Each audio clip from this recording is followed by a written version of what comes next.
Assalamualaikum warahmatullahi wabarakatuh. Halo teman-teman. Di video kali ini coba kita bahas ya tentang krisis tahun 2008 ya teman-teman.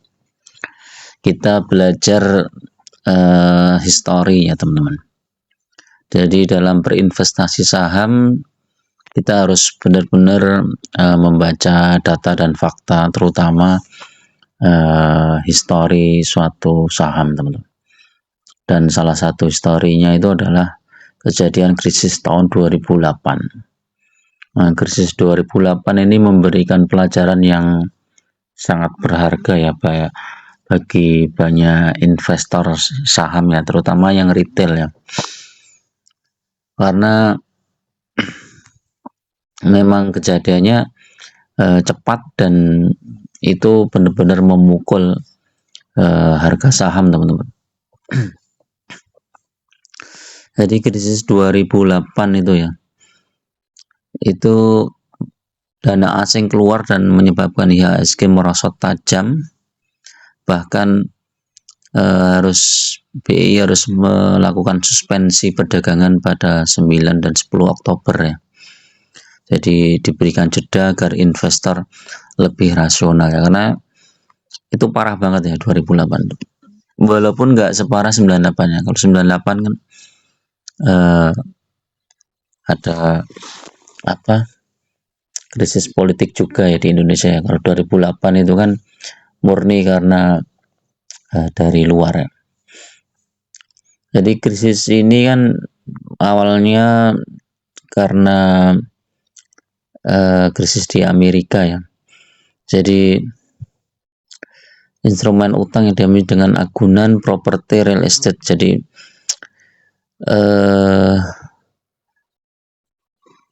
ini dalam beberapa tahun terakhir banyak kredit perumahan di Amerika Serikat yang sangat berisiko. Nah, jadi banyak kredit macet di Amerika, kemudian investor asing lari ya dari bursa kita karena ya likuiditas kan terganggu teman-teman.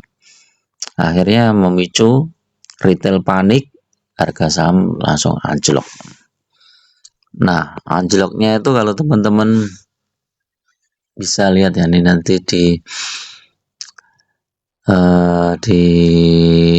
Mirai Aset ini ya. Ini kayak saya buat yang bulanan biar kelihatan banget. Nah, waktu itu saya baru awal-awal investasi saham ya.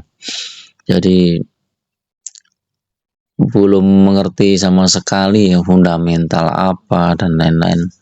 Yang penting pokoknya beli saham, nanti harga sahamnya naik terus cuan itu dijual gitu kan. Jadi kayaknya gampang banget nah.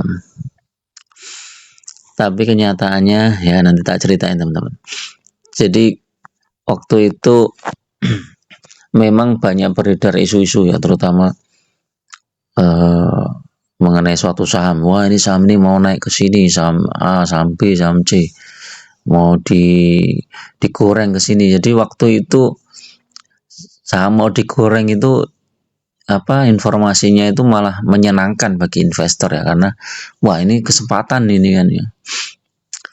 Beda dengan sekarang, kalau sekarang saham ini mau digoreng tuh orang sudah investor retail tuh udah tahu, berarti hati-hati. Kalau dulu enggak, malah berbondong-bondong ke situ ya, dan mereka enggak takut risikonya ya, karena waktu itu memang pembelajaran tentang saham itu belum sebegitu banyak seperti sekarang ya. YouTube itu belum ada. Informasinya tentang saham itu hanya beredar dari grup email ya, kalau nggak salah dulu ya. Ada Yahoo Yahoo apa itu namanya itu ya, grup Yahoo gitu ya. Itu akhirnya kita menjadikan informasi itu satu-satunya informasi. Kemudian ditambah dengan ya dari paper atau surat kabar gitu. Tapi biasanya kan surat kabar lambat. Kompas, kemudian apa lagi ya, kan lambat itu. Terus WA juga belum sebagus sekarang, YouTube juga nggak ada, jadi informasi sangat terbatas, sehingga menggoreng suatu saham itu bisa gampang banget ya. Jadi ketika waktu itu ya saya kebetulan masuk di saham Bumi ya. Dan kalau kita lihat saham Bumi ini kan, nah ini tahun 2008 ya teman-teman. Ini 2008. Nah nih, mulai 2007 itu saham Bumi itu udah melejit ini. Ini coba lihat nih. Ini harganya itu berapa? 800, 2006 ya 800. 2007 ini berapa nih? Nah ini 1000 ya. 2007 itu 890 sampai 1100. Saya masih ingat waktu itu cuman apa ya, mungkin melihat aja nih, oh saham Bumi kok naik gitu kan. Terus kemudian di grup-grup Yahoo itu di pom-pom lah istilahnya itu kalau sekarang tuh. Wah ini mau ke 10.000, mau ke berapa gitu kan. Karena isunya gini-gini, menemukan apalah sumber yang ini lebih bagus lagi dan lain-lain. Nah ini waktu itu saya masih ingat nih, saya masuk di sekitar 2000-an ya. Masuk 2000 tuh nggak banyak, waktu itu sekitar 20 juta. Saya masuk di sini 2000. Ternyata naik sampai 8.000. Jadi naik 4 kali lipat ya saya waktu itu. Waktu itu sebenarnya udah diingatkan sama istri saya, ya dijual aja ya sahamnya udah naik. Tapi isu yang beredar itu waktu itu saham Bumi itu mau naik ke 10.000 atau bahkan ke 20.000 kayak gitu teman. Jadi kerakusan kita itu kadang malah membuat kita terjebak ya. Kalau waktu itu saya jual ya lumayan. Karena waktu itu juga sibuk di kantor dan lain-lain. Dan saya juga pindah kerja juga, jadi 2008 itu nggak sempat mengamati apa ya, bursa ya. Jadi saya biarkan aja dengan keyakinan ini akan ke 10.000 atau bahkan ke 20.000 ya. Karena di grup-grup Yahoo itu gencar banget ya. Kalau sekarang itu ya buzzer-buzzernya itu banyak ya. Jadi teman-teman apa ya, kalau membeli suatu saham itu ya harus benar-benar bisa memilih ya, jangan hanya terpengaruh oleh buzzer-buzzer. Buzzer-buzzer itu mereka kan dibayar ya. Jadi ya kadang ngomongnya seenaknya dan menjatuhkan itu biasa lah. Setelah itu melebih-lebihkan saham yang dia idolakan itu kan. Tapi sebenarnya itu jebakan ya sebenarnya. Ya seperti ini, akhirnya Bumi naik sampai 8.700, tidak saya jual. Turun sampai 385. Ini kalau nggak salah ini ya, transaksi hariannya itu bisa sampai 250 kalau nggak salah. Harga terendahnya itu waktu itu. Saya sempat pusing juga ini naik. Ini dari tahun berapa nih coba? Ini ya bulan Juli 2008. Bulan Juni 2008 ini masih 8.700. Kemudian langsung turun. Agustus itu turun di 4.000. September turun di 3.000. Terus sampai terakhir nih. Ini bulan apa nih? Januari 2009. Jadi 1 tahun dia turun di 385. Jadi kalau teman-teman punya portofolio, kalau beli saham Bumi di 8.000, sekarang turun di 385, ini bisa bayangkan ya. Ini kerugiannya berapa? 8750 dikurangi berapa ini? 385.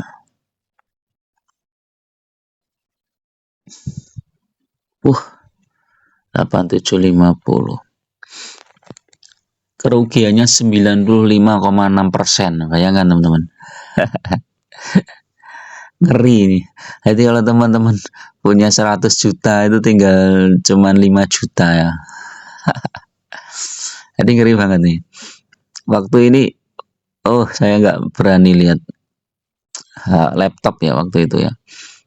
waktu itu tradingnya tuh seringnya pakai laptop ya, HP belum mampu kalau nggak salah itu ya. Jadi pakai laptop, itu buka laptop langsung down ya. Portofolio yang seharusnya sudah sekitar 80 juta ya waktu itu, tinggal 2 juta atau berapa itu, ngeri itu. Nggak tahu itu korbannya mungkin banyak banget di sana, dan itu waktu itu saham bumi itu luar biasa.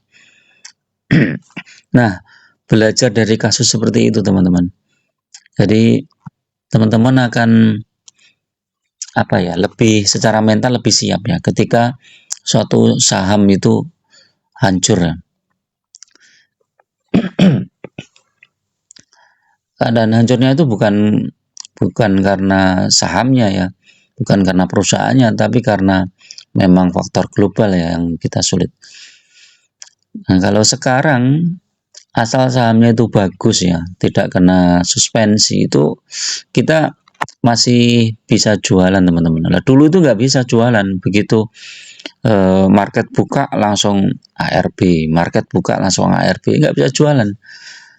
Jadi mau jualan itu nggak bisa, dan kita hanya bisa pasrah melihat suatu saham itu turun 20%, kita buka besok turun lagi 20%, udah nggak bisa jualan. Mau jualan gimana, wong begitu dibuka itu langsung nggak ada bidnya ya, cuman adanya offer aja.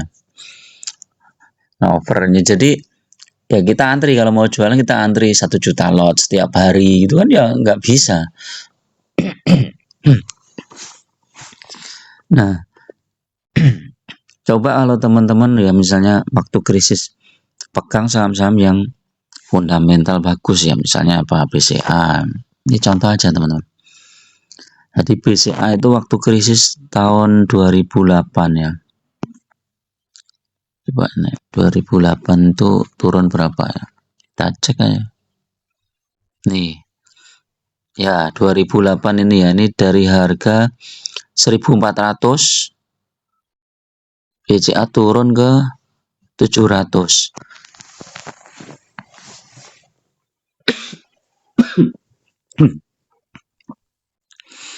Turun 50%.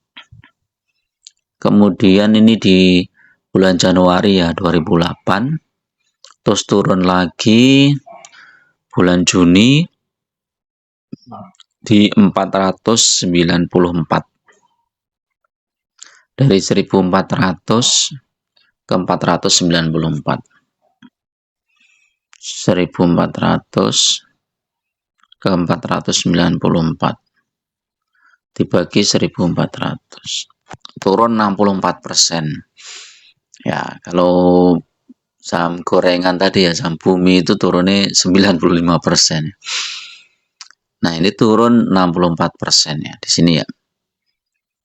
Nah, kemudian mulai naik itu bulan apa? Coba kita cek. Bulan Juli ya, 2008 itu udah mulai naik teman-teman. Hebatnya ini ya.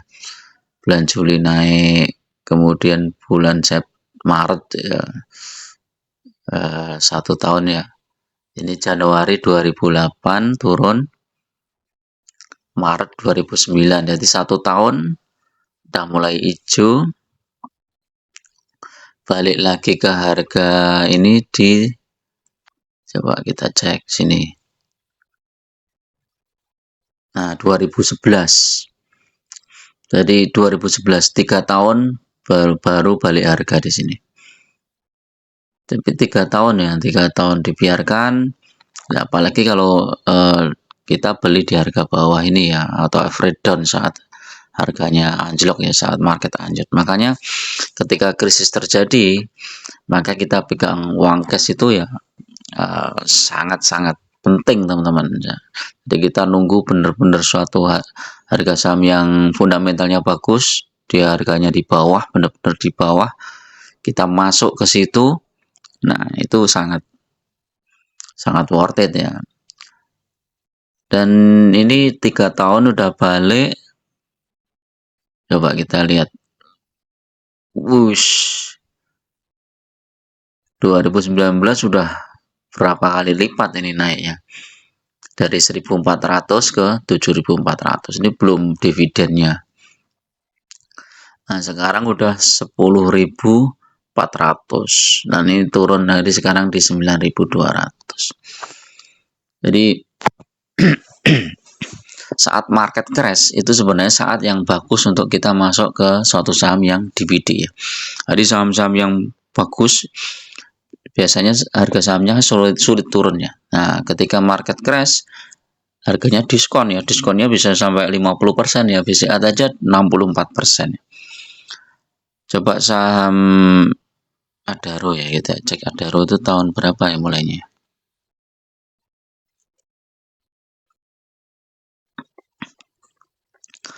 Adaro itu saat market crash tahun 2008. Ini ya, oh baru. Adaro juga diskon nih ya. Dari 1.700 ke 460. Ini ya 50% lebih. Tapi sudah mulai bangkit. Harga sama itu hanya waktu 1 tahun ya kalau Adaro. Dari 2008 Juli 2009 November, 1 tahun lebih dikit itu udah lebih tinggi.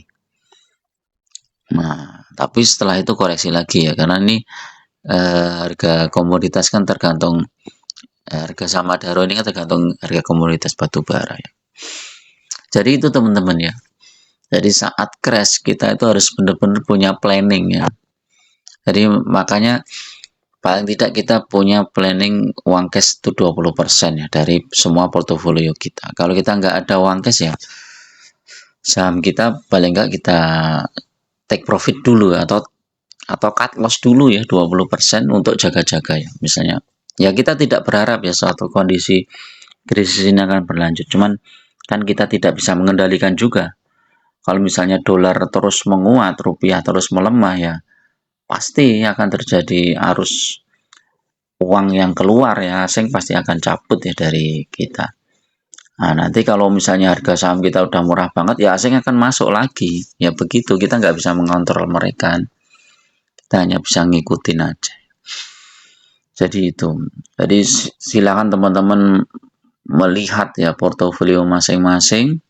Nah, kira-kira yang bisa dijual dulu 20% atau minimal 20% lah. Kalau bisa ya 50%, jadi kita lebih tenang ya 50%. Tapi semua itu tetap ada resikonya teman-teman ya. Jadi kalau teman-teman sudah yakin pegang suatu saham yang fundamental bagus, dividennya tetap ada ya, nggak apa-apa, nggak usah dijual ya. Justru nanti masuk lagi. Tapi kalau masuk lagi kan perlu dana. Kalau teman-teman siapkan dana. Tapi kalau teman-teman nggak punya dana ya sudah pasrah aja. Nah, kalau satu saham itu yang kita pegang dividennya besar ya udah kita tunggu aja dividen.